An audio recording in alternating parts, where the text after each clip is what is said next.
Hello नमस्कार दोस्तों, एक बार फिर स्वागत है आपका मेरे यूट्यूब चैनल पर।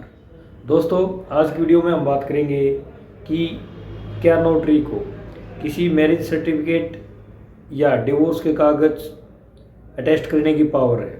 दोस्तों, इससे पहले वीडियो शुरू करें आपको बता दें, यदि आप भी लीगल टॉपिक में इंटरेस्टेड तो हमारे चैनल को सब्सक्राइब कर लें, बेल आइकन को जरूर प्रेस कर लें ताकि हमारे द्वारा बनाई गई नई नई एवं महत्वपूर्ण वीडियो की जानकारी नोटिफिकेशन सबसे पहले आप तक पहुंच सके। दोस्तों, सरकारें कई जगह पर नोटरी को इसलिए अपॉइंट करती हैं ताकि वो कुछ डॉक्यूमेंट की अटेस्टेशन कर सके। वो चाहे कोर्ट में कोई डॉक्यूमेंट देना हो, उसको टेस्ट करना हो, या किसी फोटो कॉपी को अटेस्ट करना हो, ताकि वो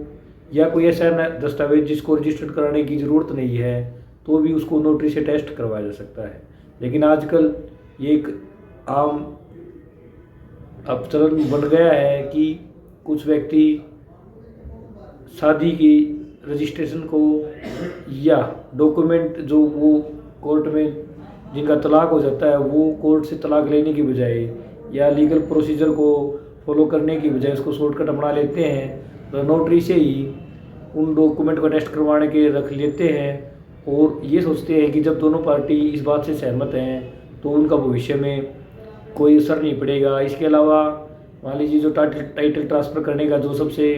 वैलिड तरीका होता है वो होता है सब रजिस्ट्रार ऑफिस से गवर्नमेंट की स्टाम्प ड्यूटी की खरीद करके उनको पे करके उसको वहाँ से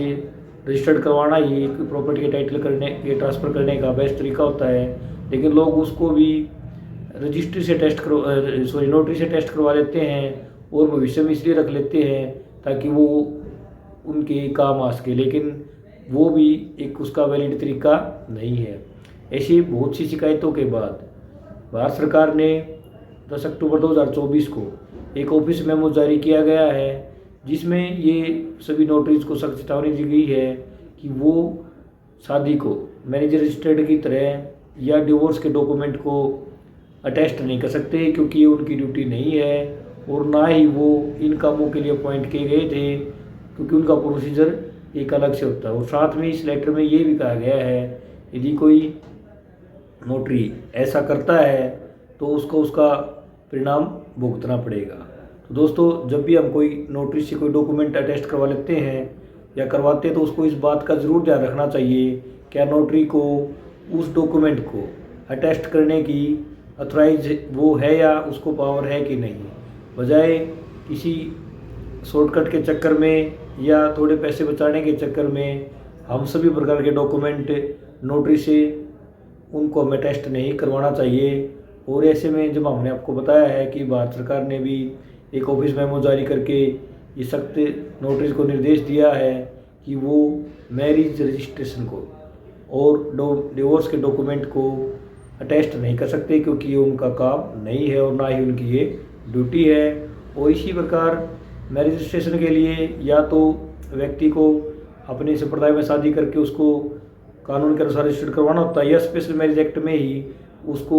अपनी शादी को रजिस्टर्ड करवाना होता है। इसके अलावा जब कोई दो पार्टी आपस में लड़का लड़की की नहीं बनती और उनको डिवोर्स लेना होता है तो भी वो कोर्ट के माध्यम से ही डिवोर्स ले सकते हैं, ना कि एफिडेविट के माध्यम से। यानी कि बिना लीगल प्रोसीजर फॉलो किए हुए यदि कोई व्यक्ति मैरिज रजिस्टर्ड करवाता है या सिर्फ नोटरी से ही उनको अपने एफिडेविटों को अटेस्ट करवाता है तो इस प्रकार के वैलिड नहीं है। और साथ में भी हमने आपको बार पहले ही बताया हुआ है कि भारत सरकार ने भी ऑफिस मेमो इसके बारे में जारी किया हुआ है, जिसकी तस्वीरें आप स्क्रीन पर देख सकते हो। और इसमें क्लियर कट ये कहा गया है कि नोटरी को मैरिज के रजिस्ट्रेशन के संबंधित डॉक्यूमेंट्स को या डिवोर्स से संबंधित डॉक्यूमेंट को अटेस्ट करने की पावर नहीं है, क्योंकि वो इसके लिए अपॉइंट नहीं हुए हैं। और उनको इस बारे में सख्त निर्देश दिया है कि वो ऐसा ना करे। यदि कोई ऐसा नोटरी करता है तो उसको उसके परिणाम भुगतने होंगे। तो दोस्तों, आशा करते हैं आज का टॉपिक समझ गए होंगे। यदि आपको टॉपिक पसंद है तो वीडियो को लाइक कर लें, चैनल को सब्सक्राइब कर लें ताकि वीडियो में दी गई जानकारी का नोटिफिकेशन सबसे पहले आप तक पहुंच सके।